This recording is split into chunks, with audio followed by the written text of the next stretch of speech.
രാഹുലെ communist പാർട്ടിക്ക് ഇലക്ഷനിൽ കനത്ത പരാജയം വരെ നേരിടേണ്ടി വന്നത്. പക്ഷേ അതിനുശേഷം നടന്നിട്ടുള്ള പല മേഖലാ സമ്മേളനങ്ങളും അതുപോലെ തന്നെ പല മേഖലാ തിരഞ്ഞെടുപ്പുകളും സംഘർഷത്തിൽ കലാശിക്കുന്ന ഒരു കാഴ്ചയ്ക്കാണ് കേരളം സാക്ഷിയായിക്കൊണ്ടിരിക്കുന്നത്. ഇന്നിപ്പോൾ ആലപ്പുഴ ചാരുമൂട്ടിൽ നിന്നും ഒരു വാർത്ത വന്നിട്ടുണ്ട്. ചാരുമൂട്ടിൽ ഡിവൈഎഫ്ഐ മേഖലാ കമ്മിറ്റി അംഗങ്ങളെ തിരഞ്ഞെടുക്കുന്ന ചടങ്ങിൽ വെച്ച് ഒരു സംഘർഷം ഉണ്ടായിട്ടുണ്ട്. അതായത് നേതൃമാറ്റം ഭൂരിപക്ഷം ആളുകളും അംഗീകരിച്ച വ്യക്തികളെ ആ നേതൃസ്ഥാനത്തേക്ക് കൊണ്ടുവരുന്നതിൽ മേഖലാ കമ്മിറ്റി കാണിച്ച വിമുഖതയ്ക്കെതിരെ ഡിവൈഎഫ്ഐയുടെ സഖാക്കൾ സംഘർഷം പ്രഖ്യാപിച്ചിരിക്കുകയാണ്. വലിയ രീതിയിലുള്ള സംഘർഷമാണ് നടന്നിട്ടുള്ളത്. അല്ല, യഥാർത്ഥത്തിൽ നമ്മൾ നോക്കിക്കഴിഞ്ഞാൽ ആലപ്പുഴ ജില്ലയിൽ വലിയ രീതിയിൽ പാർട്ടിക്കുള്ളിൽ തന്നെ സംഘർഷങ്ങൾ ഉണ്ട്. അതായത് CPM-ൽ തന്നെ ഒരു വിഭാഗം പല വിഭാഗങ്ങളായിട്ട് മാറുന്നൊരു സാഹചര്യം നമ്മൾ നേരത്തെ കണ്ടിട്ടുണ്ട്.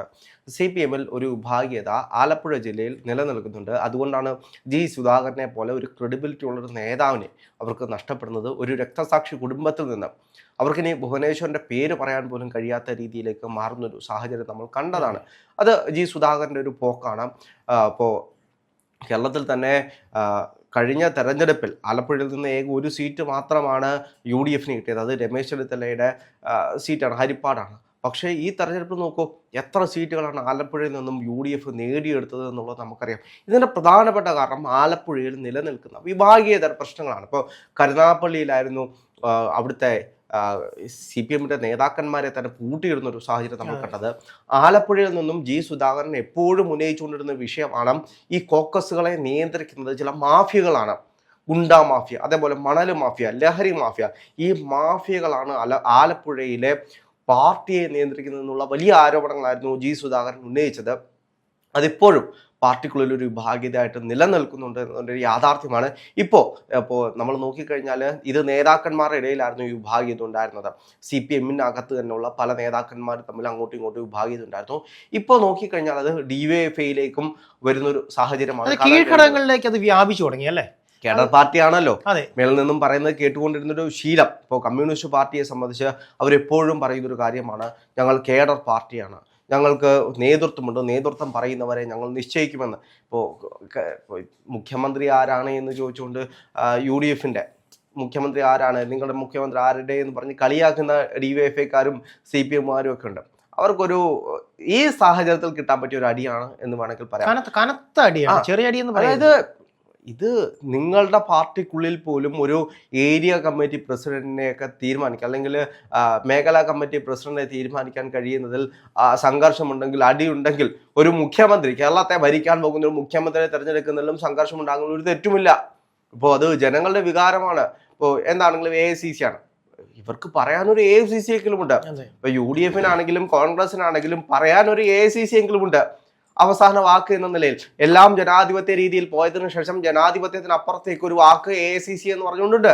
ഇവർക്ക് പറയാൻ AICC എങ്കിലും ഉണ്ട്. ഇപ്പുറത്ത് ആരാണുള്ളത്? പിണറായി വിജയൻ പറയും, പിണറായി വിജയൻ പറയുന്നത് കേൾക്കണം, പിണറായി വിജയന്റെ അടിമകളായിട്ട് നിൽക്കണം. അല്ല, അവർക്ക് പോളിറ്റ് ബ്യൂറോ ഉണ്ടല്ലോ. പാർട്ടി സെക്രട്ടറി ആണെങ്കിൽ പിണറായി വിജയൻ പറയും, മുഖ്യമന്ത്രി ആണെങ്കിൽ പിണറായി വിജയൻ പറയും, അടുത്ത ആര് നയിക്കണമെന്നാണെങ്കിൽ അതും പിണറായി വിജയൻ പറയും. ഞാനും ഒപ്പന സുഭദ്രയുമാണോ? വേറെ ആരാണുള്ളത്? പോളിറ്റ് ബ്യൂറോ തീരുമാനങ്ങളൊന്നും എടുക്കാറില്ലേ ഈ പാർട്ടിയുടെ കാര്യത്തിൽ?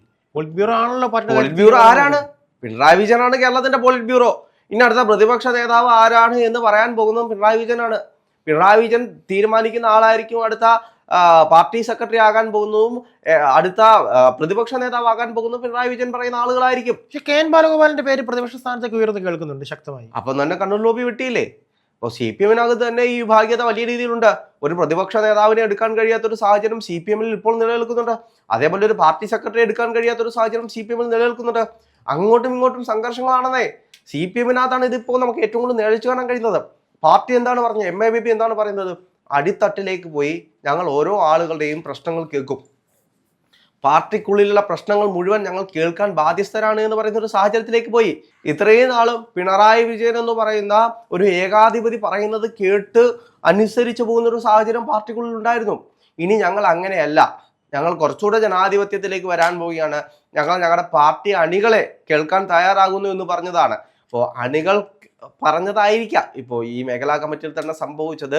അണികളായിട്ടുള്ള ആളുകളുണ്ടല്ലോ, എല്ലാ കാലത്തും ഇവർ ഇങ്ങനെ കണ്ടുകൊണ്ടിരിക്കുകയാണ്. ഒരാൾ പറയുന്ന ആളെ അടുത്ത പാർട്ടി സെക്രട്ടറി ആയിട്ട് നിയമിക്കുന്നു, അടുത്ത മേഖലാ കമ്മിറ്റി പ്രസിഡന്റ് ആക്കുന്നു, അടുത്ത മേഖലാ കമ്മിറ്റി സെക്രട്ടറി ആക്കുന്നു. അവരവരെ പറയുന്ന ആളുകളെ അങ്ങ് തീരുമാനിക്കുക. ബാക്കി പണിയെടുത്ത് വരുന്നവരെല്ലാം കയ്യും പൂട്ടി ഇങ്ങനെ നോക്കി നിൽക്കേണ്ട സാഹചര്യമുണ്ട്. ഒന്ന് മിണ്ടാൻ പറ്റുമോ? ഒന്ന് ഉരിയാടാൻ പറ്റുമോ?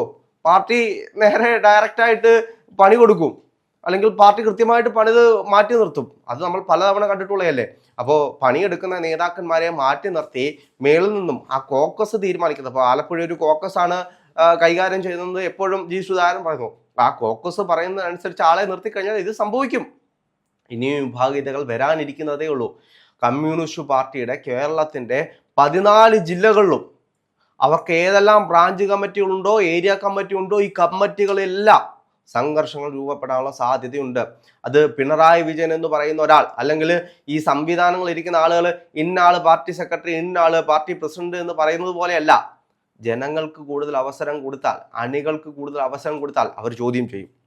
ഇത്രയും നാളും കമ്മ്യൂണിസ്റ്റ് പാർട്ടി ആർക്കും ചോദ്യം ചെയ്യാൻ കഴിയാത്തൊരു പാർട്ടിയാണ് എന്നാണ് പാർട്ടി വിശേഷിപ്പിച്ചത്. ഞങ്ങളെ ആർക്കും ചോദ്യം ചെയ്യാൻ കഴിയില്ല, ഞങ്ങൾക്ക് തീരുമാനിക്കാൻ ഒരാളുണ്ട്, ഞങ്ങൾ കേഡർ സംവിധാനമാണ്. കേഡർ സംവിധാനമാണല്ലോ.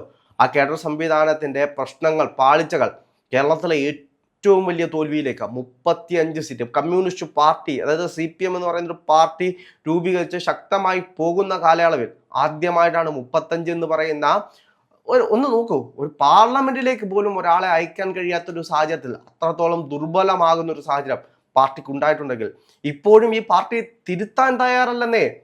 ജനങ്ങൾ മണ്ടന്മാരായതുകൊണ്ടാണ് ജനങ്ങൾ UDF വോട്ട് ചെയ്തത് എന്ന് പറയുന്ന ഒരു സാഹചര്യം.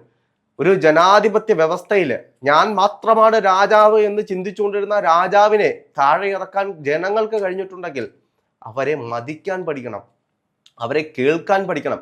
ഇപ്പോഴും ഞങ്ങൾ മാത്രമാണ് ശരി, ഇത് മറ്റെന്തോ നടന്നതാണ്, ഇത് ഞങ്ങളുടെ ജയം ഇങ്ങനെയല്ല, ഞങ്ങളുടെ തോൽവി ഇങ്ങനെയല്ല.